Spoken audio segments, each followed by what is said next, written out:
All right. So again, the spreadsheet is very simple.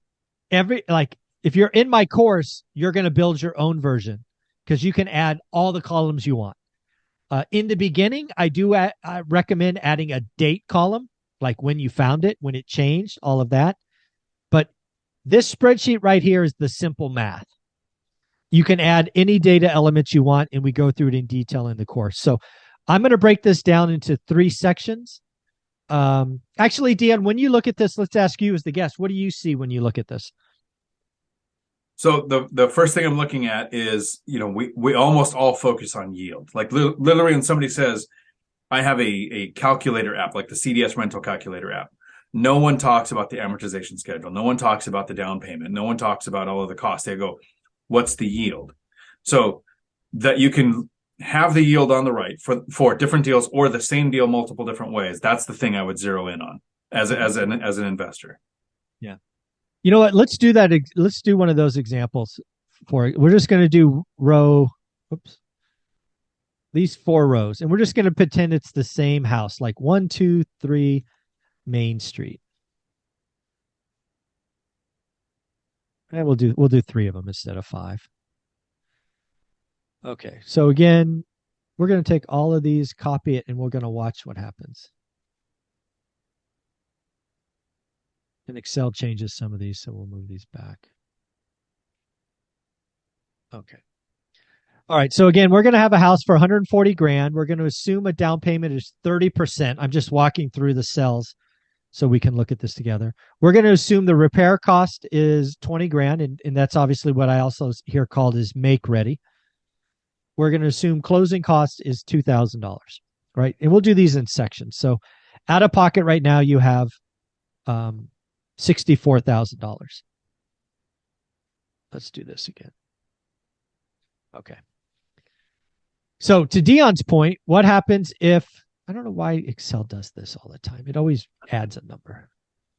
Okay, there we go. So the first thing I would say is, okay, let's say it's $20,000 make ready, but what happens if you buy a turnkey property? Right? Right. If you go over here, folks, you can watch these numbers change. This went from 7 to 10. Or you can go the other way. Maybe 20 grand's middle of the road, but let's say it's a full gut. Right?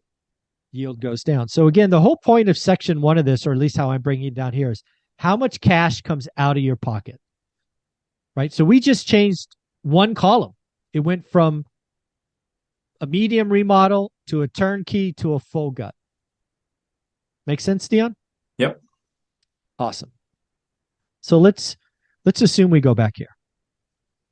So while you're doing that really quick, there are people probably watching, screaming at the top of their silent minds as they're looking at their screen, that where are you going to find a house for 140,000, right? And sure. that actually is irrelevant, so don't change it. Okay. It's 140,000, and you would get you rents in that 1,300 range that show up over there on the right. If you're in an area where you're paying $300,000 or $400,000 for a 3 or 4 bedroom house, it's renting for 2,000 and something. So this will work. Your yield will work on an economy of scale based on your price and your rents. So that's why people talk about some high cost of living areas. The rents don't make sense. So you kind of draw a circle around that city and move out until rents and prices start to hit an equilibrium, and then you'll find deals like this where yes, you can actually get a return. Yeah. Again, put in your numbers. I mean, whatever your numbers are, these are, I'm just trying to just show some math. And again, the whole idea of this is you could change variables. So one of the things in today's environment is getting closing cost credit.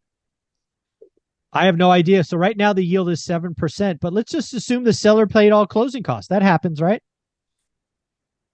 Well, the yield didn't change much, but I bet you if we expanded this, it did. Let's see. Where's my numbers? Look at that. It went from a 6.8, which got rounded to 7, to a 7.2 with one thing.